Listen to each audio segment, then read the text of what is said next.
Every one of us have a good and a bad side.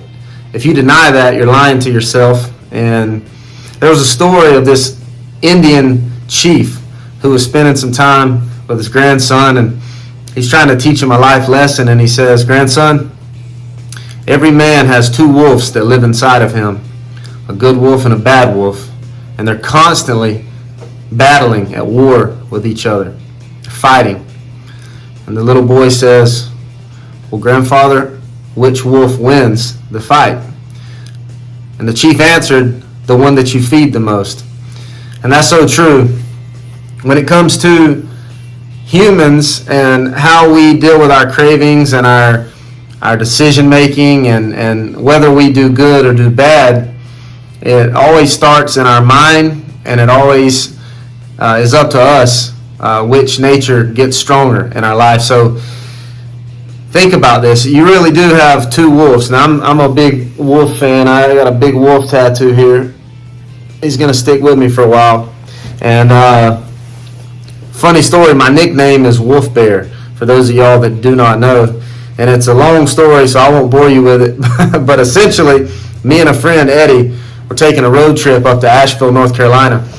But on the way, we stopped by and went through this Indian reservation, I believe is what it was, but it's called Cherokee, North Carolina.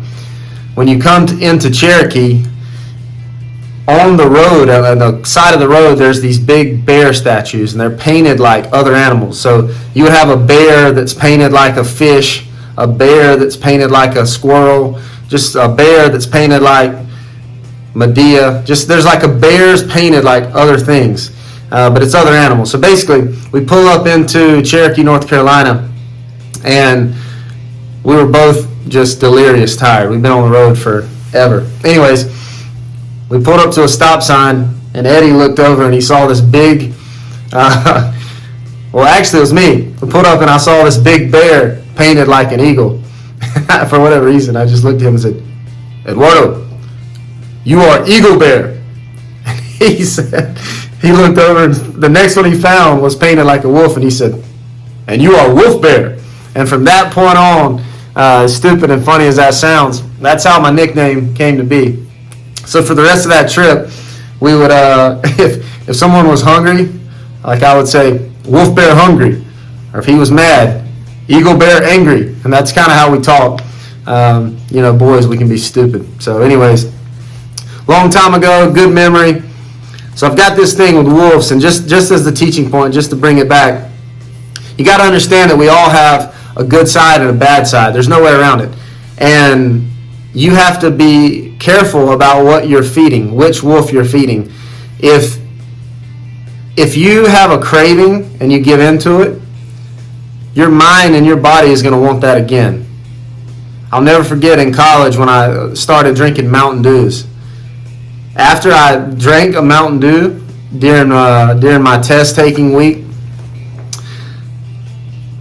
it was like I gave myself a drug, dude. And next thing I know, the next day I'm driving back to the little corner store, getting a Mountain Dew and a Reese's Fast Break. Love those things, man. Whew. So then the next day, I'm studying in the library. I take a break. I drive down to the corner store. Guess what I get? Reese's Fast Break and Mountain Dew. Next day, Reese's Fast Break, Mountain Dew. Reese's Fast Break, Mountain Dew. Now I'm addicted, right? I'm addicted because I started off, had this craving, had this thought, which turned into an emotion, a craving, and I fed it. I gave it what it wanted. I gave in. I fed my craving what it wanted. I got up, went and bought what I was craving, gave into it, boom. Then it became an addiction. So now, on the flip side, there was another season in my life where my Nana cooked every day for lunch. She cooked, because my papa, he was a farmer and he grew vegetables. So she would grill me saute, just to be precise with my vocabulary. She would saute me squash and zucchini, and she would grill or bake grilled chicken.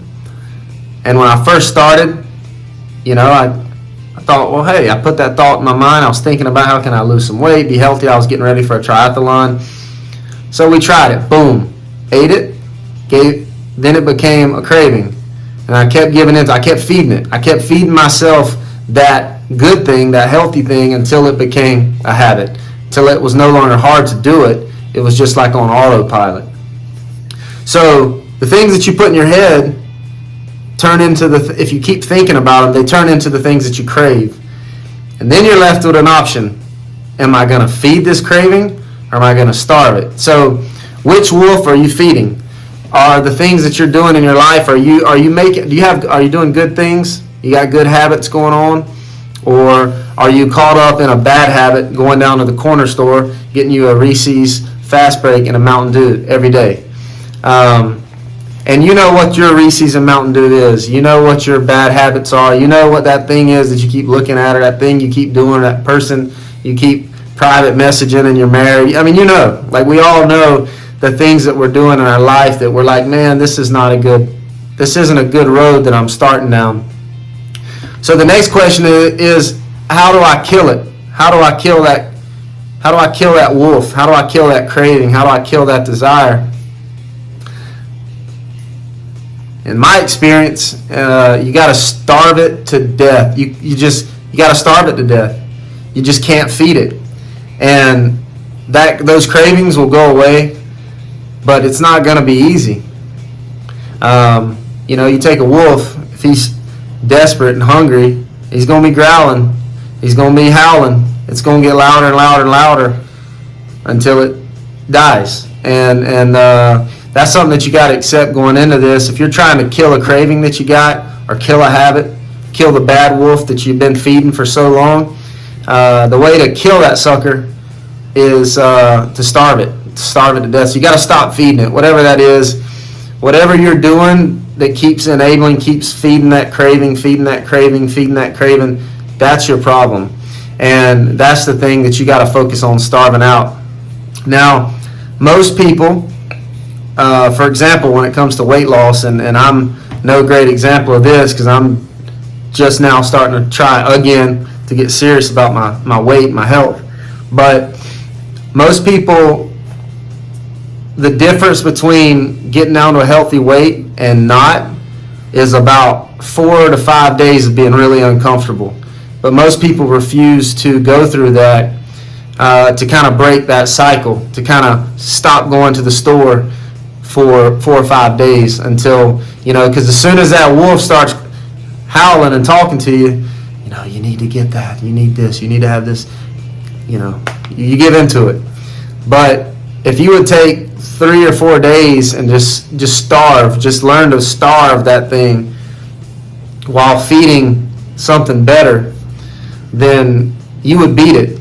And 3 or 4 days would change the rest of your life potentially.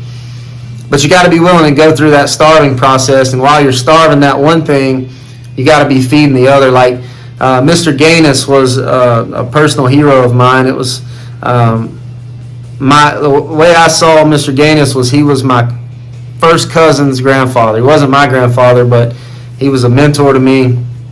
And he told me one day at a golf course, he said, Les, the only way to stop a bad habit is to replace it. And at the time, I was like thinking, well, you're not very disciplined if you can't stop something unhealthy.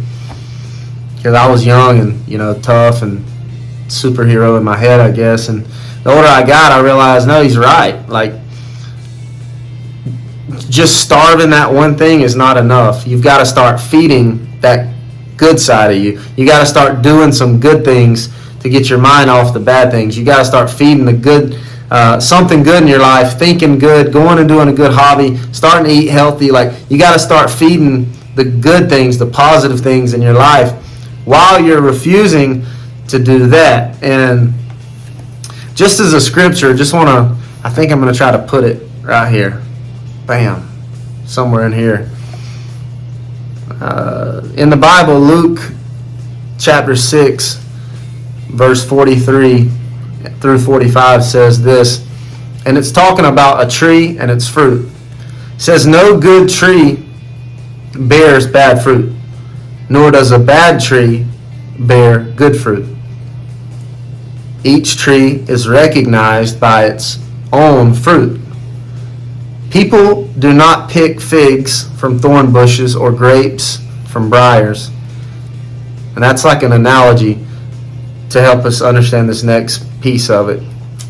And a good man brings good things out of the good stored up in his heart. And an evil man brings evil things out of the evil stored up in his heart. For the mouth speaks what the heart is full of. So if you reverse that, evil that you store up in your heart is going to come up out of you as an evil man in that moment. And the good that you have stored up in you is going to come up out into your life, in your actions.